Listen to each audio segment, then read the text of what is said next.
ഈ സമരം ചെയ്യുന്ന വിദ്യാർത്ഥികളെ തീവ്രവാദി എന്ന് വിളിച്ച് വീട്ടിലിരിക്കുന്ന തീവ്രവാദികളായിട്ടുള്ള ആൾക്കാരാണ് ഇതിനെതിരെ വന്ന് സംസാരിക്കുന്നത്. അപ്പം നമ്മൾ കാര്യമാക്കേണ്ട കുട്ടികളുടെ ആവശ്യം വളരെ ട്രാൻസ്പെറൻ്റ് ആണ്. അത് എത്രയും വേഗം നിറവേറണം. എത്ര കാലം പോലീസുകാർക്ക് അടിക്കാൻ പറ്റും?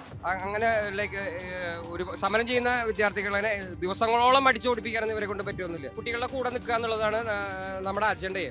കുട്ടികൾ സമരം തുടർന്ന് വരെ നമ്മൾ സമരം തുടർന്നുകൊണ്ടിരിക്കും. കേന്ദ്ര വിദ്യാഭ്യാസ മന്ത്രി ധർമ്മേന്ദ്ര പ്രധാന്റെ രാജി ആവശ്യപ്പെട്ടും നീറ്റ് ഉൾപ്പെടെയുള്ള പരീക്ഷാ ക്രമക്കേടുകളിൽ പ്രതിഷേധിച്ചും കൊച്ചിയിൽ നടന്ന പരിപാടിക്കെതിരെയാണ് കേസ്. ഡൽഹിയിൽ CJPയുടെ നേതൃത്വത്തിൽ നടക്കുന്ന സമരത്തിന് പിന്തുണയർപ്പിച്ചാണ് കൊച്ചിയിൽ പ്രതിഷേധം സംഘടിപ്പിച്ചത്. റാപ്പർ വേടൻ പങ്കെടുത്ത പനമ്പള്ളി നഗറിലെ പരിപാടിക്കെതിരെയാണ് കേസെടുത്തിരിക്കുന്നത്. എറണാകുളം ടൗൺ സൗത്ത് പോലീസാണ് കേസെടുത്തത്.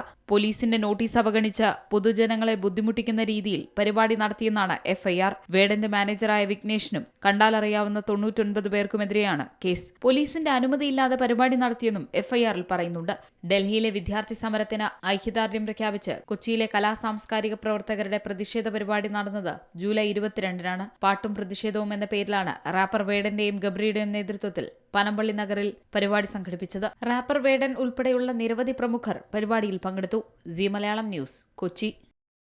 ഏറ്റവും പുതിയ വാർത്തകളും വിശേഷങ്ങളും വിരൽ തുമ്പിലറിയാൻ സി മലയാളം ന്യൂസ് എല്ലാ ഡിജിറ്റൽ പ്ലാറ്റ്ഫോമുകളിലും ലഭ്യം.